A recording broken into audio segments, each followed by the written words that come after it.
Okay, hello students. I'm hoping that you can access my video the second time around. Happy Tuesday, by the way. I hope you guys all have a great Thanksgiving. You should know by now you have your homework due is the Mongol Conquest questions, and you have no homework other than to be kind to yourself and others and to have a good Thanksgiving. So, today we are going to be focusing on the rise of the Mongolian Empire. By now, you should have gone over the homework questions with the substitute, and you should have asked her to repeat anything you needed. And the answers are going to be posted on Google Classroom. So, please refer to those if you need more help. You can always meet with me or email me if you have questions. You learned about the Mongolians, and they come from the eastern steppes. So the western and the eastern steppes are fairly similar. And I actually have been to Mongolia, so I can show you what the eastern steppes look like. That's a picture of me with some people from my college. We are currently in Mongolia in the eastern steppes. Can you guys spot me?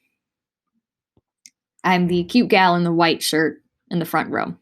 Okay, so as you can see, the Mongolians have a very strong dependence on horses. So horses are important. They spend their lives living on horses. If you read your textbook clearly, sorry about that. Let me close out of my chat, folks. My bad. They are pastoral, nomadic people. They follow their herds of sheep.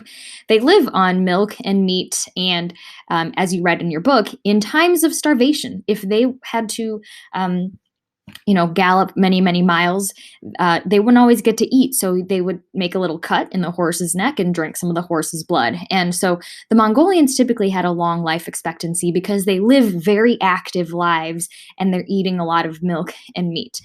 That's a picture of me with a Mongolian. Do you guys like his sass? You gotta love that hip hop. And as you can see, they are very comfortable on their horses. He's just straight up standing on a horse. Here he is doing a headstand on a horse. They have very strong, comfortable relationships with these horses. They have the reputation of being fierce warriors. As you can see, this modern day Mongolian is very strong. Back then, they could shoot at a moving target with a bow and arrow while they were moving. Before Genghis Khan united them, the clans would fight continuously. And it makes sense because they were a nomadic people and they would travel from place to place with their herds. And the reason for that, by the way, is herds of sheep need grass to eat, right? And so they would graze a place and then the grass would be overgrazed. So they'd have to go somewhere else and wait for that grass to grow back again. So when they came back, there might be another clan there, so they would then be fighting each other. And as you know from the reading you did, they would also invade settled people to get the wealth that they did not always have, they being the Mongolian herdsmen. And then again, as you know from your reading, in times when empires had strong borders, the Mongolians and other nomads weren't able to invade as well. But when stability broke down from different empires, it was easy for Huns, Mongolians, etc. to travel in. By the way, fun fact, in Mongolian culture back then, things like wife snatching, child slavery, and revenge killing was common. Revenge killing, by the way, might not be clear. It would be like if I killed your dad, you would then come kill me or maybe my dad. And so they were a fierce, brutal, hardy people. It's important oftentimes to talk about women in history. Your textbook did not talk about women, so I will. They did leave domestic lifestyles. They were in charge of cooking, raising children. They did, manage the animals. They made yogurt and cheese, so that's cool. People need food to survive. But they were also militaristic. So after a battle, they might go around collecting bows and arrows, which is important. You need bows. Arrows, if you want to shoot your enemies. But they would also finish off wounded enemies after the battles. Ladies, think you have the stomach for that? I probably don't, but I could probably get used to it. Here's a fun fact. Temujin, aka Genghis Khan, his own daughter later led a successful attack in Central Asia. So they are able, these women in these societies, yes, they have more domestic roles, but they have a lot more freedom, arguably, than a lot of the Chinese women that we learned about last class. That's a picture of a random Mongolian woman. I don't know who that is, but I Googled Mongolian woman and that's what I found. So that is not a credible photo, but it's a beautiful one. They also lived in tents called yurts. I don't think your book touched on this, but again, it's important to learn. And so these yurts were able to be packed up quickly as the seasons changed so that they could move. Remember, they are nomadic peoples, so the structures they lived in were also portable with them too. So we move on to Genghis Khan. Remember, Genghis Khan is not his real name. That's just the title he was given. So Temujin, that's his name.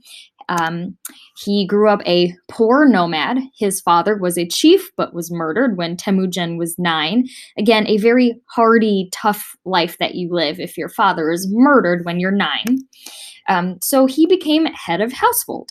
Fun fact, not really a fun fact, an interesting fact, he had a half-brother who was bullying him, so he murdered his half-brother. And by the time he was a teenager, he had already united many clans. So it's interesting because in today's society, you guys are teenagers, and we don't have you doing anything in society other than going to school. But in ancient times, teenagers were oftentimes capable of a lot. If we look at Alexander the Great, right, he was in his 20s when he was conquering the empire. So interesting to think about. And then this is actually a second to last slide. This is an image of the Mongol Empire after Genghis Khan has already conquered and actually died. As you can see, the red lines indicate the routes that he took, and then the green indicates the routes that his successors took. I mean, it's pretty obvious to see they unified almost all of Asia, and it got so big that it was then divided into 4 khanates. So you've got the green, orange, pink, and purple.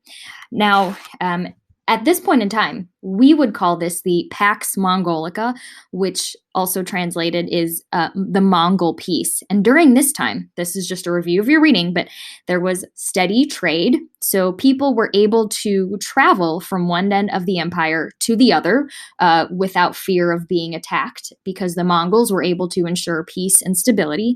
So people were able to travel and they were able to trade. So we know at this time, Chinese inventions like gunpowder were able to go all the way to Europe.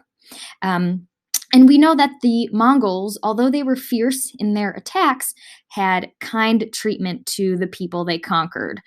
And they let people continue with their ways of life. And, a great example of this is the Khanate of the Golden Horde and the Ilkhanate, so the Western Khanates, the orange and the purple, they actually converted to Muslim or Islam, and they adopted the religion of the people that they conquered. So the Mongols, although they were fierce, were pretty tolerant as rulers. After this slide, I'm going to have you listen to this video or watch this video. It's pretty short. It's linked on Google Classroom. And after you are done with the video, you are going to do the Mongol simulation. This simulation is pretending that you are Kublai Khan. Kublai Khan, you are Genghis Khan's grandson, and that's his face right there, by the way. Haha, you're Kublai Khan. And he is the one who takes over the green portion, so basically all of China. And so you're going to be in groups of 2 to 3, not 1, not 4, and you are going to be thinking about how you will rule China. So when you read 12.3, after Thanksgiving, you're going to think about how he would rule China. So actually, maybe I won't have you guys do that. Okay, your sub will tell you whether or not you're doing this activity. Okay, ask me if you have any other questions. I hope you guys have a really great Thanksgiving. Again, I haven't decided yet if you're going to do this Mongol simulation right now. Okay, that's it. Bye, guys.